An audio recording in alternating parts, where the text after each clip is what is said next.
When everyone told me poor kids shouldn't dream big, I stood on a street corner selling handmade chocolates. Today, I make millions, but behind that success was a dark deal, one mistake, that changed everything forever. My name is Saira. I became a millionaire at just 10 years old. No, this isn't a fairy tale. I didn't win a lottery, and I wasn't born into a rich family. I just made chocolates. My mother worked as a cleaner in 5 different houses. Every night, she came home, with swollen feet and trembling hands. We barely had enough to eat, but she always smiled and told me, "Saira, one day your dreams will be sweeter than sugar." I didn't know how, but I believed her. One winter evening when I was 8, I saw my mother crying silently in the kitchen. Our landlord had given us 3 days to pay the rent or leave. I felt something crack inside me. I wanted to help. That night, I watched a YouTube video on how to make chocolates using just cocoa powder, sugar, and milk. I used the last bit of our groceries and shaped 10 little heart-shaped chocolates using bottle caps. Next day, I stood outside a nearby school, shivering, holding a tray. I shouted, "Handmade chocolates, only $1. Kids laughed. Some stared, most ignored. But one girl, her name was Maya, bought 2. She came back the next day with her mother. Her mother was a local food blogger. Within a week, she posted about me on her blog, the 9-year-old chocolate girl with a heart-shaped dream. The post went viral. Within 2 weeks, local news channels came, then bigger bloggers. Then a man in a black suit came to our house. He introduced himself as Mr. Doyle, a business developer. He said he could help turn my chocolates into a global brand.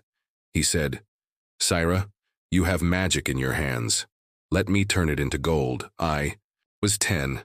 I was excited, and I was blind. Mr. Doyle launched a brand, Saira's Secret Sweets. He arranged funding, packaging, website, everything. All I had to do was make chocolates and smile on camera. We started getting thousands of orders. Celebrities posted about it. Even a royal family member tagged our page once. I became a child star. By the end of that year, our company made $2.1 million, but then things started to feel wrong. My chocolates didn't taste like mine anymore. Factories made them now. The labels said, "Handmade by Saira," but I wasn't making them. I barely had time to study. Mr. Doyle made me skip school for interviews. He said, "School can wait, success doesn't." Then I saw the bank statement. My name wasn't on the company account. My mother's name wasn't there either. It was all under Doyle Corp. I asked him once, "Why is it your name and not mine?" He smiled and said, "Because you're a child, Saira. Legally, I'm just protecting your business." But I didn't feel protected. I felt robbed. One night I found an old letter inside my mother's closet. It was from a lawyer, dated 3 months ago.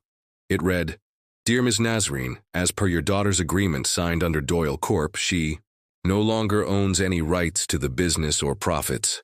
We strongly advise reconsideration." I confronted my mother. She broke down crying. She told me that Mr. Doyle had brought a contract promising full security, saying it was for insurance. He had asked my mother to sign on my behalf. We were tricked. I was just a brand now, a logo, a name. A face used to sell fake dreams, but not anymore. I secretly contacted the food blogger who first helped me.